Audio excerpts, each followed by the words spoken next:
নমস্কার বন্ধুরা, কেমন আছেন সবাই? পিউয়ের রান্নাঘরে সকলকে স্বাগত জানাই। আজ শেয়ার করব চিংড়ির কাটলেটের রেসিপি। বানানো কিন্তু খুবই সহজ আর খেতে কিন্তু অসম্ভব সুস্বাদু। শুরু করা যাক আজকের ভিডিওটি। চিংড়ির কাটলেট। ভিডিওটি স্কিপ না করে ফুল ভিডিও দেখার অনুরোধ রইল। চিংড়ি মাছের কাটলেট বানাবার জন্য এরকম সাইজের বাগদা চিংড়ি নিয়েছি। বাগদা চিংড়িটাকে পুরো খোসা ছাড়িয়ে নিয়ে নিচের দিকে একটুখানি খোসাটা রেখে দিয়েছি।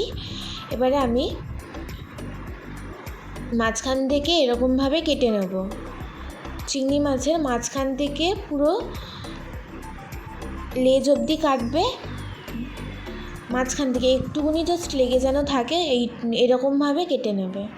আমি যেরকম দেখিয়েছি, আমি তো এক হাতে ভিডিও করি, আমি পুরোটা দেখাতে পারি না। চিংড়ি মাছের মাছ বরাবর কেটে নেবে। কেটে নেওয়ার পর এগুলো সবগুলো আমি কেটে নিয়েছি। একটা তো আমি রেখেই দিলাম, তারপরে সবগুলো কেটে নিয়েছি অফ ক্যামেরায়। এবার চিংড়ি মাছগুলো সাজিয়ে নিয়ে ওর মধ্যে দেবো নুন, গোলমরিচ, লেবুর রস, 1 চামচ আদা রসুন, থেতো করা আদা রসুন দিয়েছি, দিয়ে ভালো করে মাখিয়ে নেব।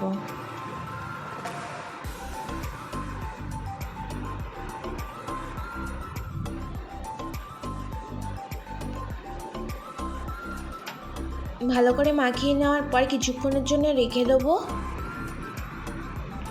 এবার একটা বাটিতে একটা ডিম ফাটাবো। ফাটানোর জন্য একটা ডিম নিয়েছি। দেবো একটু নুন আর 1/2 চামচ গোলমরিচ দিয়ে ভালো করে ফেটিয়ে নেব। আর ডিমের গোলাটা আমি একটু কিছুক্ষণের জন্য রেখে দেবো, যাতে জল জল হয়ে যায়, এরকম যেন না থাকে, তাহলে কিন্তু ডিমের গোলাটা বেশি লাগে, তার জন্যেই। কিছুক্ষণ হয়ে যাওয়ার পর এর মধ্যে পুদিনা পাতা দিলাম, পুদিনা আর ধনে পাতা পেস্ট করে এর মধ্যে দিয়ে দিলাম।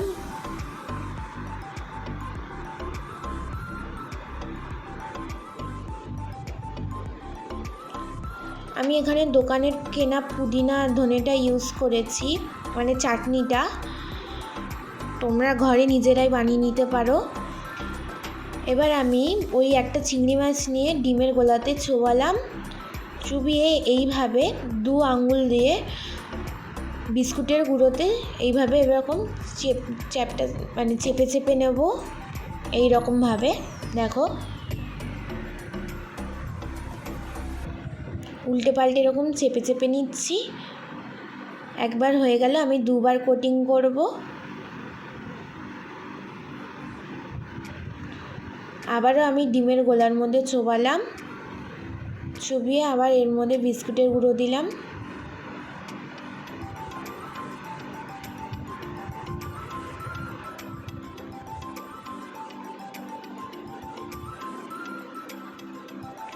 এইভাবে চেপে চেপে নিচ্ছি।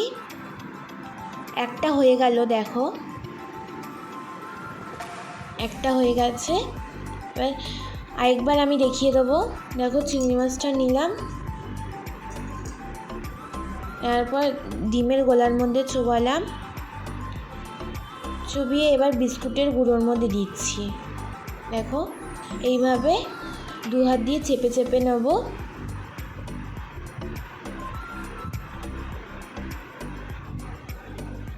একবার কোটিং করা হয়ে গেছে। এবার আর ডিমের গোলার মধ্যে ডুবিয়ে আরেকবার কোটিং করে নেব।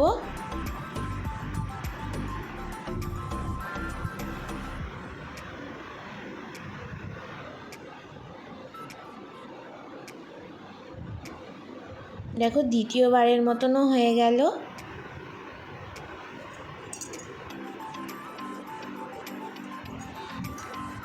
এইবারে আমি সবগুলো করে নিয়েছি, দেখো, কাটলেটের শেপ নিয়ে। এবার কড়াইতে সাদা তেল দেবো। আমি অল্প করেই দিয়েছি সাদা তেলটা, কেননা পোড়া তেল আমরা ঘরে রাখি না যেহেতু, ওই জন্য অল্প করেই তেল দিই। তোমরা চাইলে বেশি করে তেল দিয়ে ডিপ ফ্রাই করতে পারো।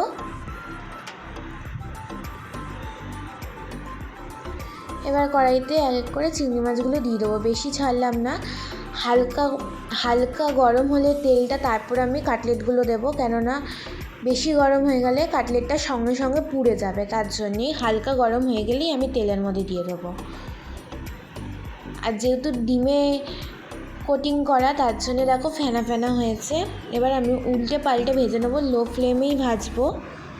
লো ফ্লেমে না ভাজলে কাটলেটটা কিন্তু পুড়ে যাবে, ভেতরে সিদ্ধ হবে না, মানে ভেতরে ভাজা হবে না, তার আগেই বাইরেটা পুড়ে যাবে। তার জন্য উল্টে পাল্টে ভেজে নিয়েছি। এবার হয়ে যেতে আমি এবার সার্ভ করে দেখাচ্ছি মেয়োনিজ দিয়ে। মেয়োনিজটা আমার ঘরেই বানানো, তোমরা চাইলে সস দিয়েও সার্ভ করতে পারো, বা পুদিনা পাতার চাটনি দিয়েও সার্ভ করতে পারো, বা কাসুন্দি দিয়ে, যে যেটা ভালোবাসো সে সেটা দিয়ে সার্ভ করতে পারো। হলো আজকের ভিডিওটি, আশা করি আপনাদের ভালো লেগেছে। যদি ভালো লাগে please like, comment and share, অবশ্যই চ্যানেলটি সাবস্ক্রাইব করে দেবেন।